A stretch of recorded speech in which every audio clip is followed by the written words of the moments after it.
Disclaimer. This episode contains discussions of a death investigated as a possible suicide, including detailed descriptions of evidence, injuries, and investigative findings. Please take care while listening. Room number 12 was Andrew Wieman's private dorm room inside the Kappa Sigma fraternity house at 400 Parkway Circle in Davis, California. It was a small one-bedroom studio with a walk-in closet. It held Andrew's bed, desk, computer, clothes, backpack, Bible, notes, music, and shoes. And on January 4th, 2001, it also held Andrew Wieman. The only door opened directly into the common hallway, and that door had been locked. His car reportedly had not been moved. Andrew had not been seen for roughly 60 hours. And when his fraternity brothers finally entered the room, what they found was not simple. Officially, investigators would later conclude that the room supported a finding of suicide. A California Department of Justice report stated the crime scene evidence supports the theory of self-inflicted wounds, resulting in the death of Andrew Wieman. But for others, Room 12 provided more questions than clarity. Over the next 2 episodes, we're going to dive in to Room 12. What was found there? What did authorities believe it all meant? Who had access? Who touched what? What was tested? What was assumed? And what might Andrew's room be trying to tell us 25 years later?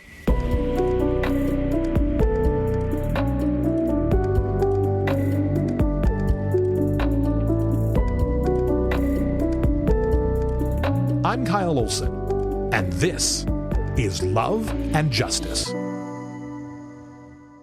Andrew's body was discovered on January 4th, 2001, when fraternity brothers entered Room 12 after Andrew had missed class and not been seen for days. Reports place a discovery around 1 p.m., followed by a 911 dispatch call at 1:11 p.m. One of the first major questions that investigators focused on was access. A California Department of Justice report would later state there is no evidence to support forcible entry into the victim's room. The report also noted it is not possible to lock the door from the outside without a key, nor is it possible to turn the latch and slam the door closed. Investigation records state that all keys were accounted for. But no forced entry and no access are not the same thing. A room can be entered without force, by someone with a key, by someone with authorized access, or by someone trusted enough to walk through the front door of a fraternity house without raising concern. Inside Kappa Sigma, keys would later become a bigger part of the story. Police reports reference a mysterious envelope labeled Kappa keys that were found in the mailbox of the fraternity president. Inside the envelope were 6 unexplained keys that reportedly surfaced just weeks after Andrew's death. They were eventually turned over to investigators. That discovery raises immediate questions. Who had those keys? Where had they been?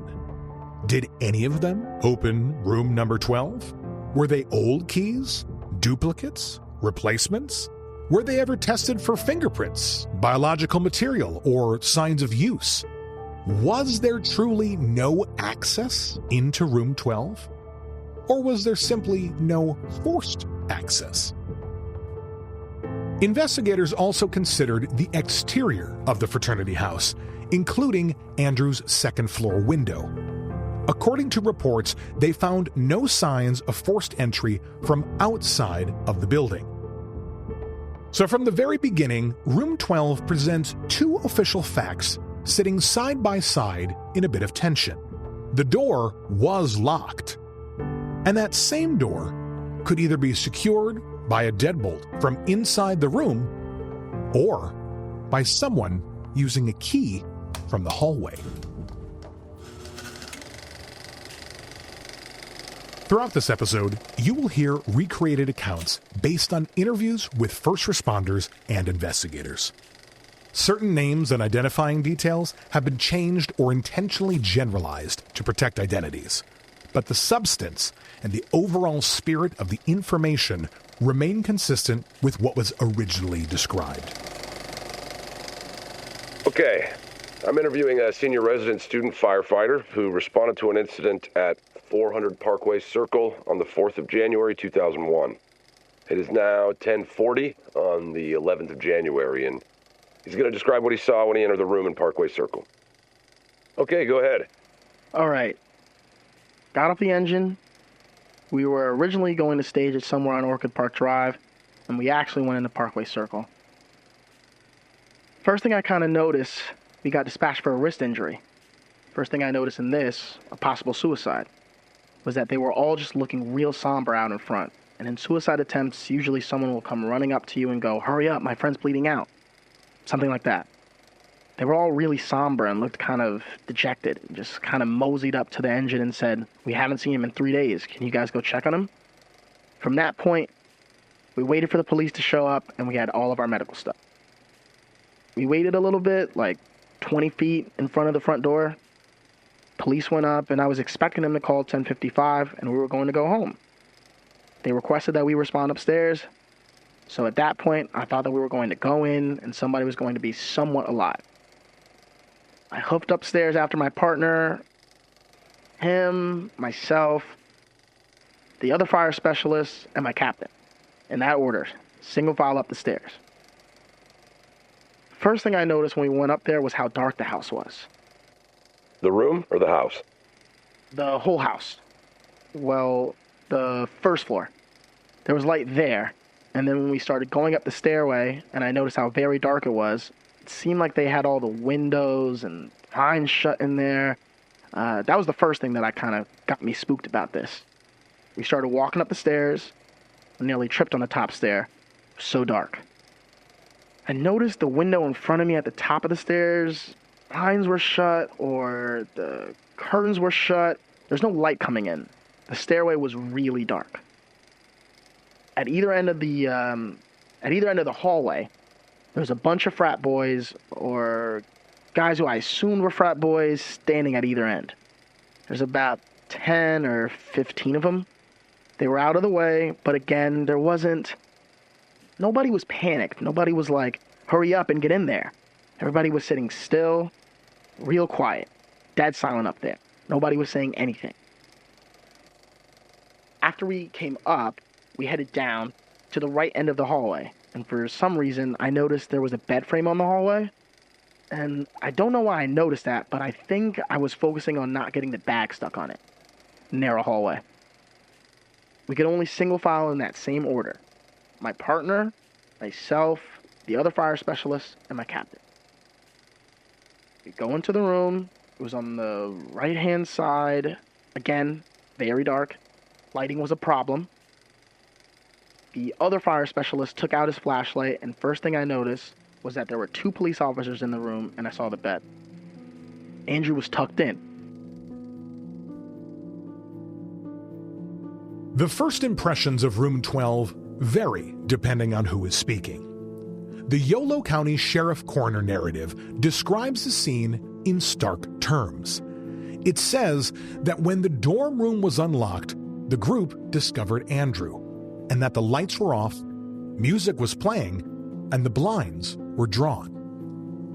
Andrew was described as lying in a prone position, with his head at the north edge of the bed, and his feet extended toward the south end. His right arm was beneath his upper chest and extended diagonally to the south, with his wrist exposed. His left arm was bent at the elbow and down towards his left side. Statements indicate that he was resting on his right cheek with his left eye open. The comforter covered up to Andrew's mid-chest, although some describe the comforter as up to his neck. Several fraternity witnesses reportedly remembered Andrew differently, on his back or side, with visible wrist injuries. That discrepancy matters because body position affects how experts interpret blood, lividity, movement, and whether anyone adjusted bedding or the body before documentation. If Andrew was on his back or side when he was first discovered, another set of questions opens. Memory can be wrong. First responders can all focus on different things. Witnesses can reconstruct different moments under trauma. But in a death investigation, when several people remember the body one way and reports document another, the difference deserves careful attention. First responders also noticed other details that didn't quite sit right with them. If you want my observations, because, you know, we're like you guys. When you go in, you try to be subjective and make clear observations and take into consideration only what you see matter-of-factly. And as I'm standing there holding the light for my partner and my captain, I'm looking at the pictures of the kid that were right there on this platform that he had built, as well as his trophies of alcohol bottles and things. And this is stuff we see all the time, because we go into dorm rooms to do the fire alarm testing, so it's not unfamiliar, but I did notice he looked happy in these pictures and stuff. Now I'm thinking, well, you know, like, what did this kid get, like, too drunk? Or it doesn't look like somebody would do this to himself. But you never, you know, I made that observation. What about the sheets?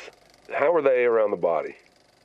Well, okay, you know, I looked at that, and that's the other thing, because it was a dark-colored bedspread. I'm thinking it was like a purple, and it had planets and stars or something, or the sun, I can't remember exactly, but it was like a dark, and I'm looking, thinking, I don't see any blood on this, at least on the outside, but also, like, thinking it's a dark material, so, and it's also dark in the room, so if there was a lot of blood, could easily just, like, you know, maybe just a dark navy appearance on this colored thing, it would be tough to see.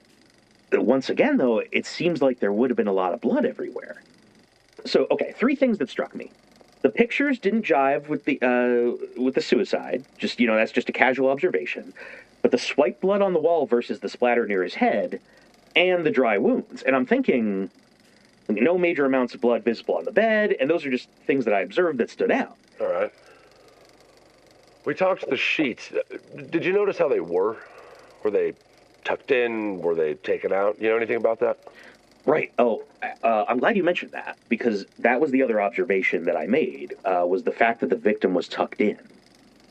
The form of his physique was visible because the covers were drawn tightly around his sides, around his legs, which I thought was odd, too, because how could somebody do what I knew at the time to be, in a seriously deep laceration on the wrist as well as the neck wound, and then tuck themselves in bed like that? I mean, have it tight. Have themselves tightly tucked in.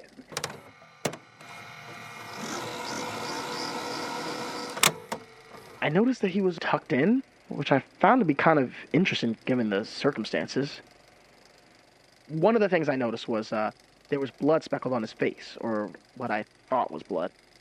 I didn't know what it was at first, but just speckles of something on his face. And in the back of the room on the right-hand side, again, if you're facing the window, facing the bed, on the right-hand side, there was a mirror that was busted out. And directly below the mirror was where that blood streak started. Right. What I was thinking at the time was that he broke out the mirror and used it as a weapon against himself, and he crawled into bed. So I noticed there was a broken mirror. And I also noticed that there was a plant. There was a knockdown lamp, and then there was a plant that wasn't knocked down that was in front of the... What do you mean, knocked down lamp? There was a light that was knocked down that was sitting on the floor that was knocked down. And then there was a plant, I was told. Now, was the lamp laying on the ground? As far as yes, it was below the mirror on the wall side. There was a lamp or light that was knocked down, and then once we got out of there, somebody had said that there was a plant that wasn't knocked down. I didn't see that, but I started thinking that if one of these things is knocked down and the other isn't, then what's going on? But you know the light was on the ground. As I remember, yeah, I was focusing on keeping my stomach in place, throwing up, and yes, as far as I remember, I backed away, saw the mirror, looked down at the ground, and I thought I remember seeing a light or lamp or something, but I do remember seeing a green plant there. And according to a DOJ reconstruction report, a glass-framed picture or mirror hanging near the light switch had been broken at a height consistent with a lampshade. Investigators also documented Andrew's blood beneath the broken mirror, along with blood found on the floor lamp itself at two separate heights. At the same time, investigators emphasized that much of the room appeared to otherwise be undisturbed. Photos and paper items remained hanging on the walls. Fragile objects elsewhere in the room largely stayed in place. The official determination appears to be that the broken mirror and shifted lamp did not point to a larger, violent struggle. But they were also not insignificant, because in a room where so much supposedly remained orderly, this was one of the few clearly disrupted areas, and it raises practical questions. Was Andrew already injured and moving when he contacted the wall or lamp? Did he stumble or collapse into that corner? Did the mirror break during the incident itself, or had it been broken beforehand? Was the glass fully examined and ruled out as irrelevant? Could this corner reflect disorientation, collapse, and struggle? Or something staged afterwards? For Andrew's family, this corner of room number 12 remains one of the most important and difficult areas to fully explain. The DOJ ultimately used the overall condition of the room to support its conclusion that no major struggle occurred. But if this corner of the room represented the clearest signs of disruption in the entire scene, it also becomes the place most likely to force a harder question. Was this simply the aftermath of an injured person moving through the room? Or was it evidence that something more happened inside room 12?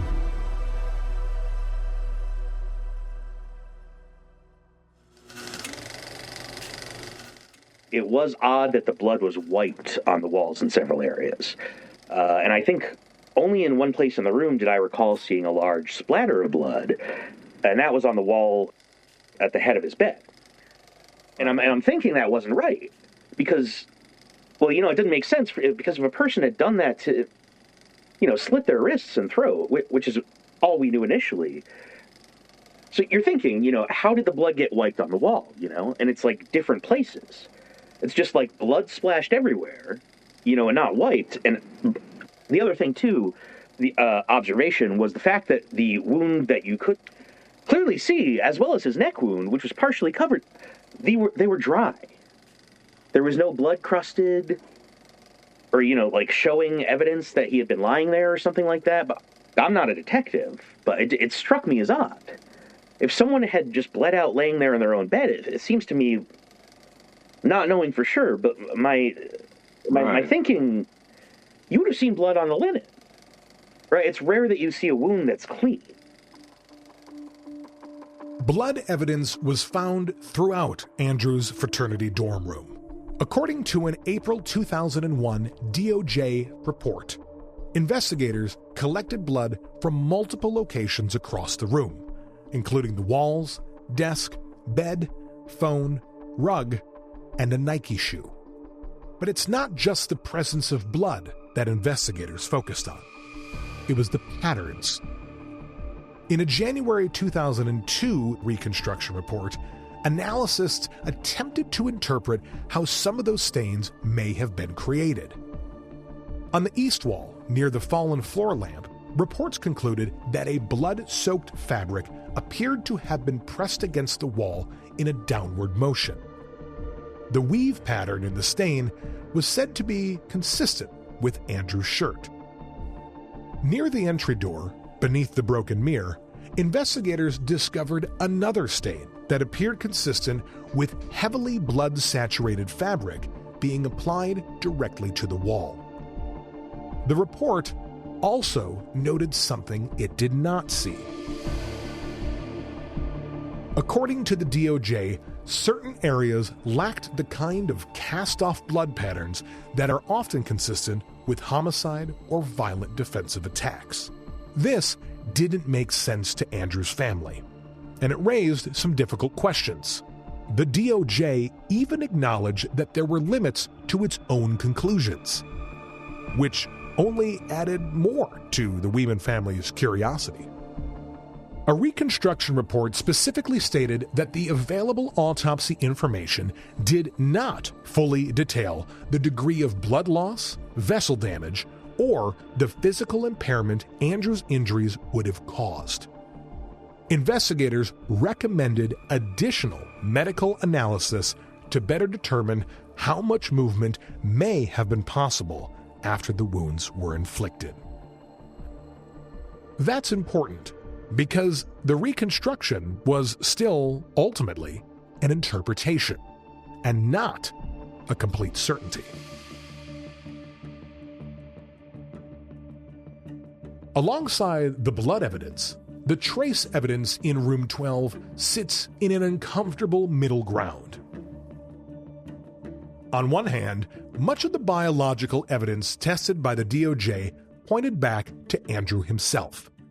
DNA from numerous items throughout the room, including blood samples, the knife, bedding, and fingernail scrapings, reportedly matched Andrew, reinforcing the official conclusion that investigators did not identify another person through tested biological evidence. The DOJ also reported that no semen or sperm cells were detected during sexual assault-related testing. But some questions never fully went away. Several hairs were collected during the examination process. Later family notes described conversations with the coroner's office referencing additional hairs and fibers, including what were described as long, blonde, and reddish hairs considered foreign to Andrew. Now, to be fair, fraternity rooms collect trace evidence constantly. Hair can come from roommates, visitors, laundry, prior occupants, or ordinary day-to-day contact. But if the official theory depends on Andrew being alone in the room when the fatal injuries occurred, then unidentified hairs and other possible foreign trace evidence becomes extremely important because they should be explained. Especially when multiple people, including Ryan Dexter, who we talked to on our last episode, had reportedly slept in Andrew's room just days earlier, on January 1st, during the final known window before Andrew's death. Was this DNA retained? Was it ever compared to anyone? Was it ruled out? Or was it simply viewed as irrelevant once the case began leaning toward suicide? The family also points to concerns surrounding the handling of the homicide kit. According to family records, portions of that testing were reportedly delayed for months and only moved forward after continued pressure from the Wieman family. Reports suggest investigators initially did not believe there was enough indication of another suspect to even prioritize this test. So, if the reports say that the only DNA recovered in the room was Andrew's, that information is directly contradicted by the fact that foreign blonde and reddish hairs were discovered on the scene. Whose DNA was that? When you think deeper about it, it's extremely surprising that no other foreign DNA was reportedly found in the room. How could a college dorm room be so untouched or immaculate that only 2 foreign hairs were identified inside? Did every piece of possible non-Andrew trace evidence receive the same level of scrutiny it might have if investigators had approached room 12 from the very beginning as an unquestioned homicide scene? As we've gone through all the documentation, we've noticed that the official agency reports largely depended on one central assumption: that Andrew was alive, injured, and moving throughout the room while bleeding. According to that theory, he contacted walls and objects, left behind blood patterns investigators documented, and eventually returned to bed. But this assumption raises another question.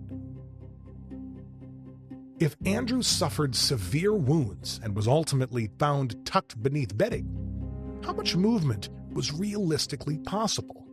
Investigators collected extensive bedding evidence from the room, including sheets, pillowcases, the comforter, mattress cover, and other materials. Reports also noted blood detected on multiple swabs and beneath fingernail scrapings. Later records from the family state that by October of 2001, the coroner's office attributed 38 separate bloodstains to Andrew himself. That finding supported the official conclusion that the blood throughout the room belonged to Andrew. But identifying whose blood was present does not necessarily answer how every stain got there. It does not fully explain position, sequence, movement, or whether every potentially relevant piece of trace evidence was completely processed. And then there's one of the strangest details in the room. Above Andrew's bed, carved into a wooden shelf, was the phrase, "Die MARO PIG." Multiple reports describe those words as carved into the lofted bed frame. Maybe it meant nothing. Perhaps it was an old fraternity prank or random graffiti that had nothing to do with Andrew at all. But investigators and witnesses gave conflicting reports about when it appeared. One fraternity brother reportedly told the Wieman family private investigator that the phrase was not on the bed when he was previously sharing the room with Andrew. But according to later family records, the sergeant on the case allegedly told the family that the carving was already there before Andrew moved in, reportedly citing a conversation with the same fraternity brother. Once again, yet another direct conflict. And that matters, because if the carving predated Andrew entirely, it may simply be background noise in an already disturbing room. But if it appears while Andrew lived there, or within the 60 hours between when Andrew was last seen and when he was discovered, then it becomes something very different. Turns out I'm not the only one scratching my head on Die MARO PIG. Here's Lisa from our team with her thoughts. Okay, so I've been doing some deep dives into a couple of the mysteries that have popped up in the case. One of those big mysteries is Die MARO PIG. We have MARO, spelt M-A-R-O, and I have been doing some preliminary searches onto what this might mean. One of the first things I looked into was any foreign language connections. I took Latin, and so I looked there, but all that came up as far as Latin, there is a word mora, which is spelled M-O-R-A, so not exactly as it was spelled on Andrew's bed, but it does mean and translate to slowly. So putting that together kind of gave me chills when I first read it, like the possibility of this meaning die slowly pig. Still doesn't explain the pig part. Unless that's just a, like a not nice thing to call somebody, if there's just a rude negative connotation with it and calling somebody a pig for some reason, which I guess could be, right? Right. I mean, I think it's impossible to ignore die pig, the English words that we recognize and how applicable to this case. And so we're just kind of figuring out what the MARO means. And one of the first search results was a connection to the Japanese language where MARO means, symbolizes like the concept with self. And I don't know that has a connection. Maybe it does. But interestingly enough, some of the frat boys at the time claimed that they looked up MARO PIG or MARO in 2001 after this incident, and their search result was an Asian animation type program or television show, and what was depicted was a pig getting stabbed. But yeah, just kind of a collection of foreign language research, and not sure exactly what sticks. Was there something that I read in some form with like a Dungeons and Dragons reference? That's exactly what I was going to say. There's a note that the family, they kept impeccable notes, and that was just kind of one that was jotted down, which that they believe that it was a reference to a Dungeons and Dragons type game or like pop culture reference. The parents thought this. That's what their theory was. They were told that it was a D&D game type reference. And so I looked into Dungeons and Dragons. I didn't see connection to there, but there is a connection to Magic the Gathering, which existed at the time, but this reference to MARO maybe didn't produce until later. So what I mean by that is the lead designer of Magic the Gathering to this day goes by MARO. And he's made cards based on that persona, and it means like somebody who holds all the cards, or a creature that gets stronger with more info that one holds. You know, we discovered that Andrew was treasurer. He might have been responsible for the finances. We've been looking for any connections to like financial stuff or holding a lot of cards or information, being responsible for that, and any maybe relationships that went awry that are attached to maybe some of the responsibilities he had. Perhaps this is where, we will inevitably make note for the podcast that like maybe somebody listening will hear MARO PIG, particularly the phrase MARO, but maybe the phrase in its entirety, and say, oh, that rings a bell, or I know something because I'm a Magic the Gathering or D&D nerd. And I would encourage them to call our tip line and tell us more, because maybe that's where we need help from our listeners, Yeah, that would be amazing. That would be amazing. Another mystery, which we've talked about weeks ago, but wanted to circle back on it, is this Nike sneaker. Yeah. This missing Nike sneaker. The lone Nike sneaker. The lone Nike sneaker. So we see in the reports that one Nike sneaker was processed as evidence. There was a blood pattern in the heel of the shoe and on the side of the sneaker. So authorities took that into evidence for processing. There's no chain of custody, no history, no documents, no family record of the other matching sneaker. What I've noticed is that investigators ultimately used the sneaker that they had to determine or to suggest or explain Andrew's movements around his room, how he might have been injured in moving about the room, maybe stepped on the sneaker, transferring blood to it and falling against maybe east and south walls, transferring blood on those walls, maybe coming in contact with the lamp that ultimately fell over into the mirror, breaking that mirror. So all to say is, if they are making an explanation based on the sneaker that was there, I'm curious if they can create a story around the sneaker that wasn't there. Obviously, a burning question I have, as I'm sure you do, is, I think you said this when we were first looking at the case files, where's the other shoe? We haven't seen documentation. There might be documentation that exists. The family doesn't recall anything about this other shoe from what we've learned so far. It's just, it is strange. It is inherently a bit bizarre. Yeah. The family collected Andrew's remaining items in March 2001 when the room was given back to the university and to them, and no report of the shoe. Yeah. Of those brand new shoes. Right, yeah, the shoes that he presumably had just bought over the Christmas break right before he died. It's definitely a curious thing that I think brings pause to chain of custody. You know, there's a lot of nuance that you could kind of dive into here, and one might scratch their head on. And we haven't even got into perhaps some of the more crazy elements in the room that kind of surround Andrew's technology and his computer and the music that was found and all that stuff. So, which that's an even crazier, bigger deep dive, but this is definitely one that makes me scratch my head, and I know has made you scratch your head from the beginning too.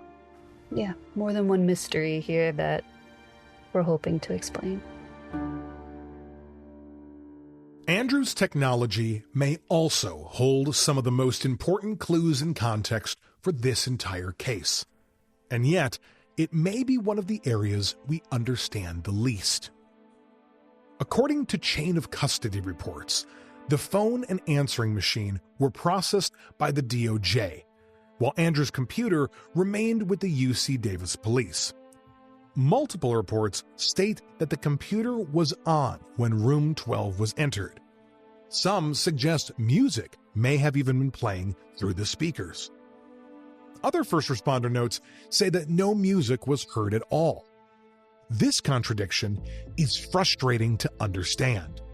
Andrew's blood was reportedly documented on or near parts of the computer setup, including the desktop area, the computer speaker knobs, the mouse, and the landline phone base.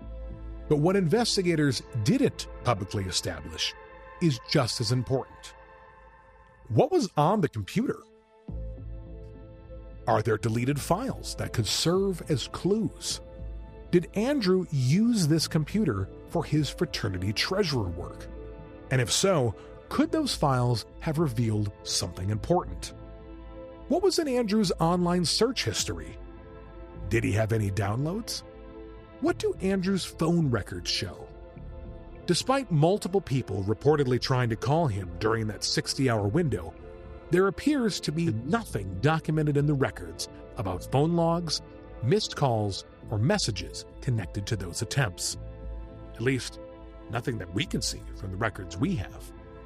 Could any digital footprint help narrow down what happened during the 60 hours that Andrew went unseen? In addition to all of these questions, there's one more interesting detail in regard to Andrew's computer, and it relates to a particular song. At some point during the investigation, the song Last Resort by Papa Roach allegedly became viewed by some investigators as potentially meaningful because of its lyrics and themes. Cut my life into pieces. This is my last resort. Suffocation, no breathing.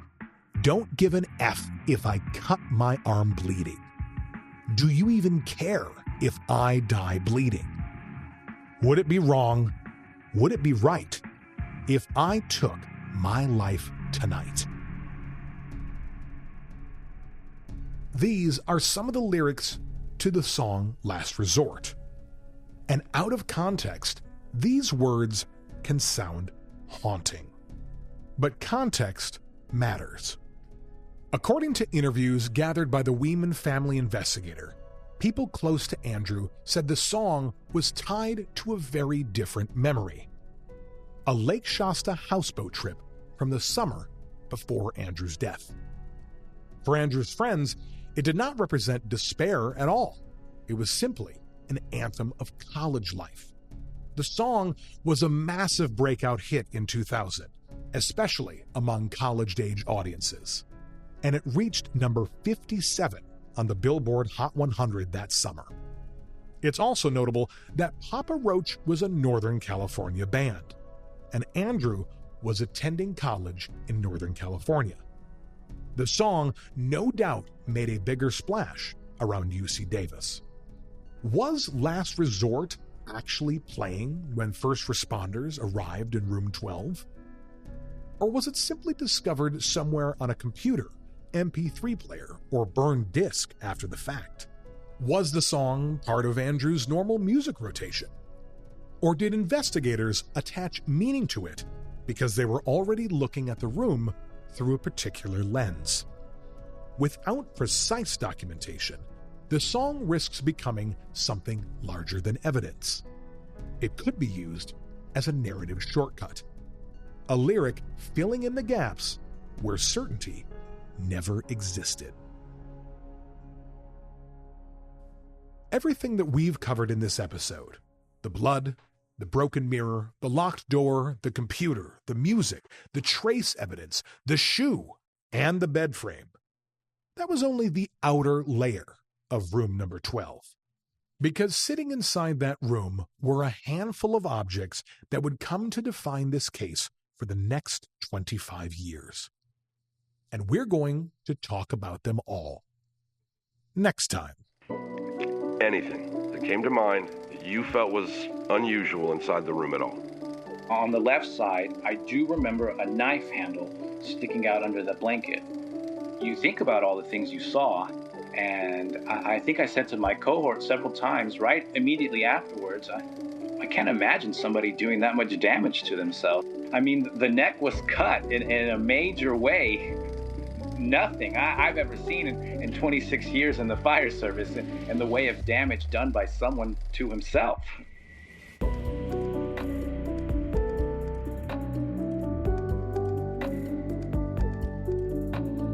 Love and Justice is an official production of Magic Lamp Productions and is primarily recorded in California. This episode was executive produced and hosted by me, Kyle Olson. Supervising producer, Alexa Lopez.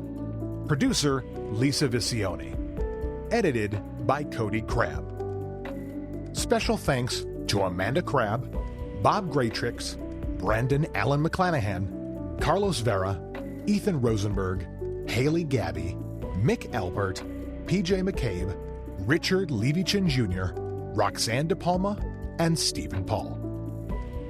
Don't forget to subscribe to this podcast and rate it 5 stars. Every single review greatly helps our exposure and helps us share Andrew's story with a larger audience. So please rate this podcast and share it with your friends today. If you have a tip, question, or thought, please call our hotline at 209-764-5683. That's 209-764-LOVE. Until next time, thanks for listening.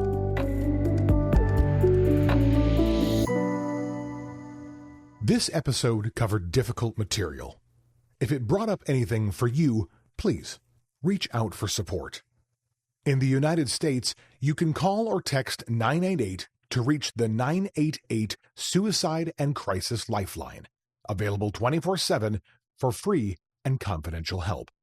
You can also chat with someone at 988lifeline.org.